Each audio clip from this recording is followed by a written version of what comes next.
Right, round number 2. Let's see how this one pans out then, shall we? This is the Manhattan T3 R 500GB, up to 300 hours of recording. He ain't heavy, he's my big brother. Now then, I don't know for sure that this is going to record music and memories. We're going to find out in the setup. To me, the biggest advantage that this one has is that it comes with lots of apps already included, already installed. You've got the BBC Player, ITV Hub, Channel 4, My5, UK TV Play. That's actually a really good app, that is. Loads and loads and loads of stuff. Plus you've got BritBox and YouTube on it. Everything that you need to kick Sky where it belongs, totally in the trash. Nobody needs to be paying that ridiculous amount of money for Sky anymore. Everything on Sky is available elsewhere at a fraction of the cost. Some of it on this one here. This box, I must confess, was quite expensive, £169. But the setup shouldn't be any different to the little baby T1, and we're going to find out just how difficult that is right now. Give me a chance to unbox it and we'll come right back. So here we go. This one is quite a bit bigger than its baby brother, as you would expect. Comes with the power supply, the actual unit itself, which is probably about the same size as one of those cursed Sky Q boxes. Little batteries for its slightly bigger remote. I'm going to put all this together and be back and explain to you how it all works. So here we are, all plugged up.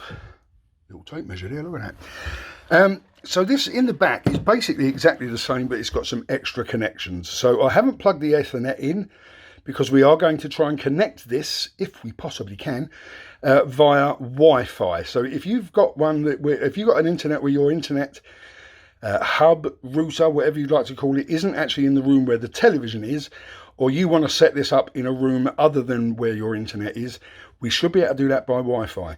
USB, I think, is for updating the firmware in this. HDMI cable goes out to our little Acer computer monitor. Again, no smart TV. This is an SPD, Sony Panasonic digital interface, SPDIF. If you've got like a sound bar, 5.1 sound surround bar or whatever, you can connect that to that. Aerial in, again, aerial out I'm not using because the old thingy, what's it here, the monitor doesn't have an aerial in. Right, give me a minute, I'll get myself sorted and I'll come back and we'll go through the setup. So the remote control, a bit bigger than the other one, probably because it has more features upon it. But what we're going to do, we're already sort of fired up there, if that gets into focus, which I'm sure it will. I'm just going to press OK to get started. I accept the terms and conditions. Oh, set up Wi-Fi. That's the first thing it's asking us to do. So it's going to search for Wi-Fi networks. That's the one that we're on at the moment. And it wants me to input the highly secret password, which is, he says, trying to remember. I'm going to take you off of this because it looks like I have to do it down here. It's that, and that, and that, and that, and then it's that, and that, and that, and that. And then we should be able to join the network. Let's see, shall we? This is where it all goes horribly wrong. Check an internet connection.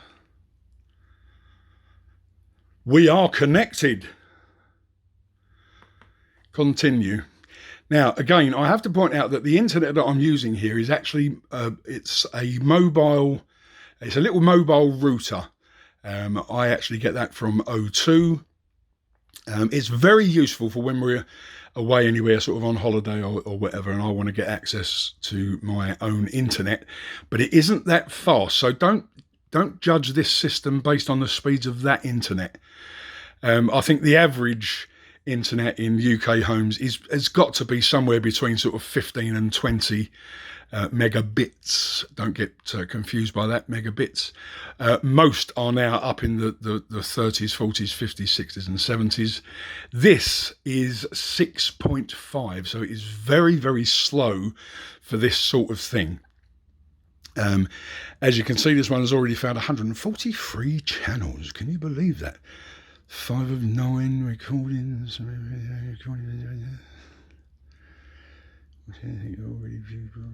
Yeah. Well, I'm just going to let this run through its natural course. I shall speed it up a little bit, and I'll see you on the other end.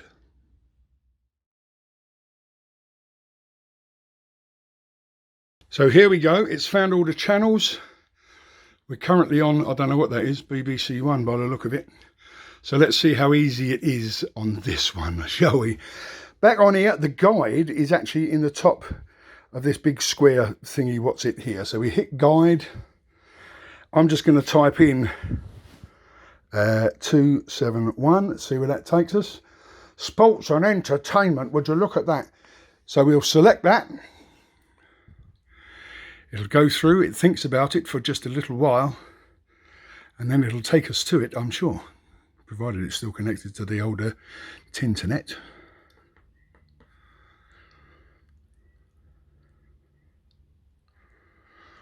Well, that's another cat trying to get in now. Loading. Yes, we know about that. So we're not strictly speaking, we're not regulated by Ofcom, so we can get away with little bits and pieces. Look at that. You can go across the bottom there, or you can go back to where it was automatically highlighted, which was music and memories, which I have to say already on this channel is the #1 music channel. It will load it. As we've already seen, it will take a little while just to load all of its bits and pieces in. Emmylou Harris luxury liner, would you look at that? Music and memories. And every time that you come back to music and memories or to channel 271 on your FreeView box, it will automatically load this particular channel. Now I'm curious as to what happens as to the recording of these things. I don't know if you can record.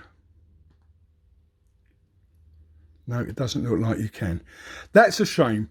We'll have to look into other ways of you can sort of watch it on demand in other ways, but at the moment it looks like you can't record it on this particular box. Let's go back to channel 1, which I hate. Yes, I'll record series, record episode. Don't really want to record any of it, to be honest with you. And just escape. Yeah, so sorry about that. It's unfortunately you can't record the apps on this particular model. I'm sure there are some that you can. I'll look into that, and if I can find out at a later date what they are, then I will let you know. But in the meantime, they are the 2 best ways to get onto Channel Box and to watch music and memories. Now, if you need to have Wi-Fi connection, you are gonna unfortunately need that later box, the 169 jobby. If your internet is in the same place, in the same room as your television, then you'll get away with the little T1, 38 quid, 40 quid to be safe. There you go. Can't say no more than that. Look forward to seeing you on the other side.